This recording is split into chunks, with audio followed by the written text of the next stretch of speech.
যে জিনিসগুলো আমাকে অনেক বেশি অনুপ্রাণিত করেছে।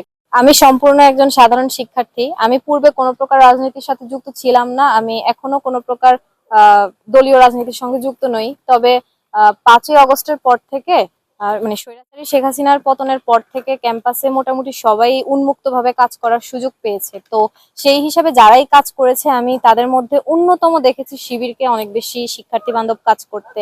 বিশেষ করে একজন নবাগত শিক্ষার্থী যখন ক্যাম্পাসে প্রবেশ করে তখন তার নবীনবরণ থেকে শুরু করে কেরিয়ার গাইডলাইন, হলে হলে শিক্ষা সামগ্রী বিতরণ, তারপরে বিভিন্ন সময় তাদেরকে বিভিন্নভাবে সাহায্য করা, বিভিন্ন হলগুলোতে গিয়ে গিয়ে খোঁজ নেওয়া, আরো বিভিন্ন রকমের কাজকর্ম আমি তাদের মধ্যে দেখেছি। যে জিনিসগুলো আমাকে অনেক বেশি অনুপ্রাণিত করেছে। কারণ দেখেন, আমি যখন নির্বাচিত হয়ে আসব তখন তো আমি শিক্ষার্থীদের প্রতিনিধি হব। তো তাদের সুবিধা বা তাদের স্বার্থকে আমার সবার উপরে রাখতে হবে।